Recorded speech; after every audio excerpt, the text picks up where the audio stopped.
मित्रहो नमस्कार. आपल्याला सर्वांना माहिती आहे की कोरोनाच्या काळामध्ये गरिबांना वाचवण्यासाठी म्हणून सरकारने कल्याणकारीच्या नावाखाली मोफत अन्नधान्य पुरवठा करण्याची योजना चालू केली होती. त्यावेळेला लोकांना रोजगार नव्हता, घराबाहेर पडता येत नव्हतं, जगण्याची साधनं नव्हती, म्हणून सर्वांनी ह्या योजनेचं भरभरून कौतुक केलं.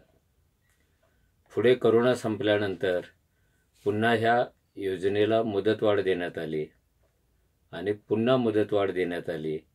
अशी मुदतवाढ देत देत हे जे लाभार्थी लोक आहेत हे 80 कोटीच्या आसपास गेलेले आहेत आणि ह्या धान्य योजनेवर होणारा खर्च हा 2-3 लाख कोटीच्या घरात गेलेला आहे. ही योजना अशीच अजून काही काळ चालू राहिली तरी इथली अर्थव्यवस्था कोलमडण्याशिवाय दुसरा पर्याय नाही आहे.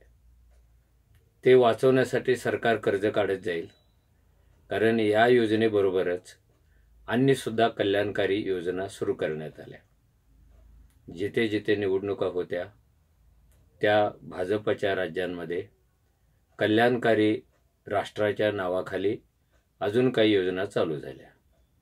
त्याच्यात महिन्याला रोख पैसे, कुणाला सायकल, कुणाला काही गॅस, कुणाला धान्य, कुणाला कपडे, कुणाला लाडकी बहीण, कोण लाडका भाऊ, असं करत करत हे मोफत देण्याचा जो कार्यक्रम आहे तो आता खूप मोठा झालेला आहे.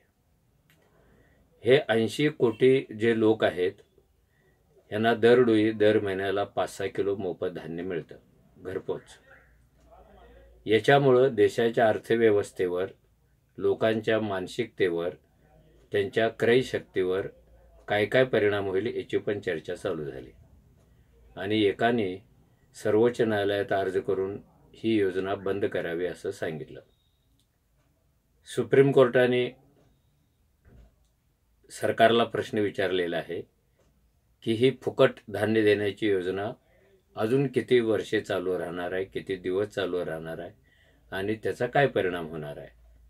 सरकार जे उत्तर द्यायचं ते देईल, पण योजना बंद करावी या बाजूचं सरकार असणार नाही, कारण ह्या 80 कोटी लोकांचं रूपांतर मतबँकेमध्ये झालेलं आहे आणि काही करून सरकारला, BJPला, मोदींना ह्या मतबँका टिकवून ठेवायच्या आहेत, त्या अधिक स्ट्रॉंग करायच्या आहेत. आता गंमत अशी आहे की हे जे 80 कोटी लोक आहेत हे फक्त धान्यावर जगतात, त्यांचं बाकीचं उत्पन्न काही नाही, कष्टाकडे पाठ फिरवायला लागलेले आहेत आणि आत्मसन्मान गमावून बसलेले हे 80 कोटी लोक आहेत. रोज धान्याची वाट बघत बसतात. दुसरी गोष्ट अशी आहे की आपल्या संविधानाने लोकांना जगण्याचा हक्क दिलेला आहे, पण या हक्काचा आपण गैरअर्थ घेतला. जगण्याचा हक्क म्हणजे मोफत खाण्याचा हक्क नव्हे, तर जगण्यासाठी आवश्यक असणाऱ्या हालचाली, कष्ट, उपजीविकेची साधनं, उत्पन्नाची साधनं, नोकऱ्या, रोजगार हे मिळवून देण्याची जबाबदारी संविधानाने घेतलेली आहे. सरकार ते पाळत नाही आहे. सर्वांसाठी रोजगार कुणासाठी आहे? नोकऱ्या बंद पडलेल्या आहेत. यांत्रिकीकरणामुळे शेतीवरची कामं पण कमी कमी होत चाललेली आहे. स्थलांतर मोठ्या प्रमाणात वाढलेलं आहे आणि स्थलांतर करून सुद्धा रोजगार मिळेल या खाजगीकरणाच्या, जागतिकीकरणाच्या प्रक्रियेमध्ये अशी शक्यता राहिलेली नाही आहे.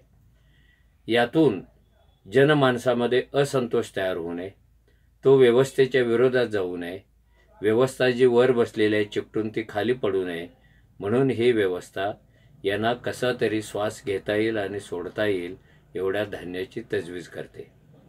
यातून जो एक समाज तयार होतो आहे 80 कोटी, की ज्याच्या मनगटाला काम नाही, ज्याचं मन मोकळं आहे, ज्याचं मेंदू मोकळा आहे आणि तो ह्या धान्याच्या प्रतीक्षेमध्ये असतो. एखादा नागरिक मोकळा राहणं याचा अर्थ त्या नागरिकाचंच नुकसान होतं असं नाही आहे, तर ते समाजाचं पण नुकसान होतं, राष्ट्राचं पण नुकसान होतं कारण निर्मिती प्रक्रियेपासून ही माणसं दूर फेकली जातात.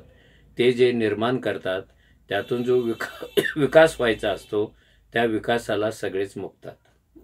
आणखीन एक गोष्ट लक्षात घ्यायला पाहिजे होते, या 80 कोटी लोकांपैकी एकानेही कधी सरकारला अर्ज करून आम्हाला मोफत धान्य द्या, आम्हाला मोफत वीज द्या, आम्हाला महिन्याला 1500 रुपये द्या, आम्हाला मोफत तीर्थक्षेत्र फिरवा, अशी कोणतीही मागणी केलेली नव्हती.